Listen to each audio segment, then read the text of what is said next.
Halo, di video ini kita akan bahas tentang jenama pemberi makna.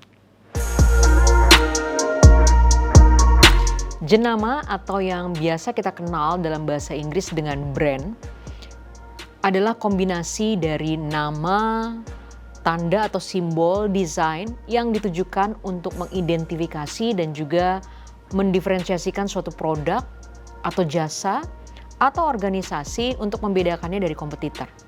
Tapi kita akan belajar di video ini bahwa jenama atau brand tidak sekedar sampai di situ. Lalu penjenamaan atau branding adalah prosesnya.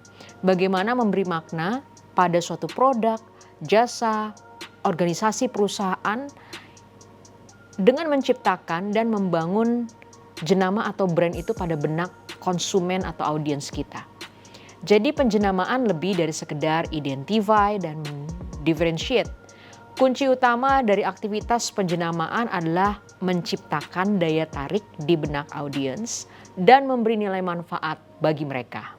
Bila kita melihat brand yang ditampilkan pada layar ini, kita dapat melihat bahwa ini adalah brand-brand yang ketika kita melihat logonya, kita bisa tahu itu brand apa.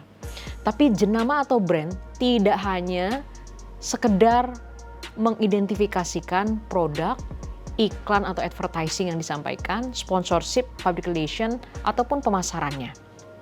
Lebih daripada itu, brand-brand tersebut sebenarnya berbicara tentang reputasi, strategi, visi, filosofi, dan juga kepribadiannya.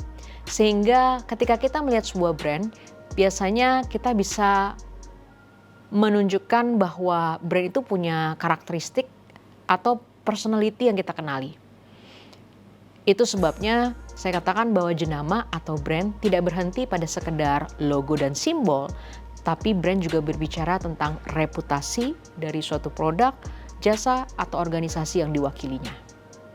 Jenama atau brand bisa berdampak pada dua aspek, yaitu rasional dan juga emosional.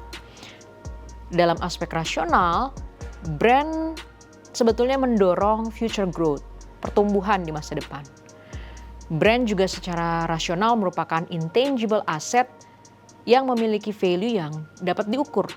Dan perusahaan yang memiliki brand, dia punya kemampuan untuk monetisasi brand tersebut sehingga memberikan profit bagi perusahaan. Lalu dari aspek emosional, ada cara-cara bagaimana brand kita bisa menyentuh emosional dari halayak atau target audience. Pertama, fokus pada individu. Kedua, dengan membentuk asosiasi. Ketiga, dengan memberikan daya tarik pada minat individu. Dan yang keempat, dengan mengaitkan dengan identitas seseorang. Nilai-nilai, siapa kita, dan seterusnya yang nanti akan kita bahas lewat contoh-contoh berikut ini. Aspek emosional tadi misalnya dengan cara fokus pada individu. Hal ini pernah dilakukan oleh brand Coca-Cola melalui kampanye Share a Coke, Share a Feeling. Bagaimana orang-orang merasakan kedekatan atau sesuatu yang relate dan dekat dengan dirinya ketika mereka melihat ada emosional tertentu pada brand Coca-Cola. Atau campaign Hug Me campaign yang pernah dilakukan oleh Coca-Cola pada gambar berikut. Lalu, menyentuh emosional dengan cara membangun asosiasi. Ini hal yang sering sekali kita lakukan ketika mengingat suatu brand. Misalnya pada gambar berikut ketika kita melihat brand Starbucks, tentu kita punya asosiasi apa yang kita bisa gambarkan ketika kita ingat dan mendengar tentang brand tersebut.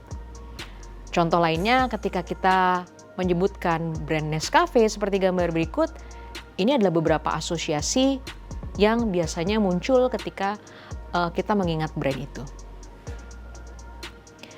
Yang ketiga, memberi daya tarik pada minat individu. Banyak sekali brand yang saat ini semakin menaruh perhatian kepada minat interest yang dimiliki oleh individu.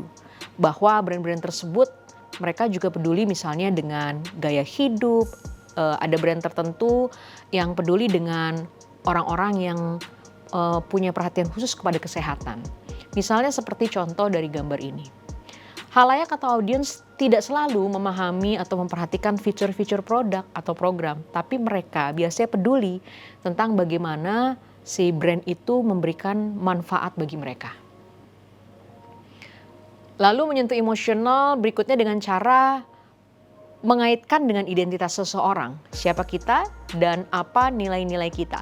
Contohnya brand GoPro. Kamera GoPro adalah personalized kameramen bagi orang-orang yang suka dengan olahraga ekstrim dan petualangan. Jadi dia memposisikan dirinya dengan identitas tertentu yang sangat menampilkan siapa audiensnya itu. GoPro ingin supaya audiensnya ini melihat diri mereka tampil berbeda sebagai hero dalam perjalanan. Itu kita bisa lihat dalam aktivitas promosi melalui iklan maupun pemasarannya, dan positioning itu yang muncul juga ketika orang mengingat tentang brand GoPro, yaitu identitas dan nilai-nilainya. Nah, ada satu contoh yang mau saya berikan sebelum menutup video ini, ini tentang Tom Story. Mungkin teman-teman pernah dengar ada satu brand sepatu yang semakin dikenal di dunia yang bernama Tom Shoes. Toms ini menjadi nama dari brand sepatu besar yang semakin dikenal karena dia berhasil membangun sesuatu yang unik dan different tapi juga relevan. Pendirinya Blake Mycoskie itu terinspirasi untuk membuat brand Toms ini ketika dia melakukan suatu perjalanan ke Argentina. Kemudian melihat bahwa di suatu daerah di sana banyak anak-anak kecil yang bertelanjang kaki. Tapi di momen tertentu dia juga melihat bahwa di Argentina itu banyak orang yang menggunakan sepatu kanvas yang jarang dia lihat di negara asalnya di Amerika. Di Argentina mereka menggunakan sepatu kanvas yang disebut alpargata. Dia mencoba mengkombinasikan ide tersebut dan menjadikan sepatu Tom Shoes yang berasal dari kata tomorrow shoes untuk memberikan promise atau janji a better tomorrow. Gimana suatu brand tidak hanya mendatangkan profit, juga punya kepedulian sosial. Sehingga setiap sepatu Toms yang terjual tidak hanya mendatangkan profit, tapi juga disumbangkan untuk anak-anak yang membutuhkan sepatu dan yang masih bertelanjang kaki. Nah, Tom sebetulnya bisa mencapai titik yang semakin dikenal bukan hanya karena produknya, tapi karena dia punya kekuatan storytelling yang autentik dan tidak sekedar mendulang profit dari sisi bisnis. Sejak awal, Toms menunjukkan kepedulian sosialnya secara langsung di setiap penjualan produknya. Dari sini kita bisa belajar tentang pembahasan kita mengenai jenama atau brand dan penjenamaan atau branding tadi. Ini tampilan dari Tom Shoes, dan dari materi ini teman-teman bisa belajar bahwa jenama memberi makna dan nilai bagi produk atau jasa, organisasi, komunitas, perusahaan, dimanapun kita berada, sebab dibutuhkan trust atau rasa percaya yang bisa diwakilkan lewat brand tersebut. Dan jenama atau brand itulah yang menjadi wadah dan saluran untuk membangun komponen of trust. Terakhir, jenama yang memberi makna memahami bahwa halayaknya tidak hanya ingin jadi pihak penerima, tapi juga menjadi bagian dari pengalaman suatu brand, kemudian memegang peran aktif dalam kehidupan brand sehingga mereka terlibat. Dan ketika kita membangun suatu brand dan melakukan proses branding, aktivitas komunikasi, maka jangan lupakan bahwa jenama yang kita bangun harus tetap memberi makna. Terima kasih.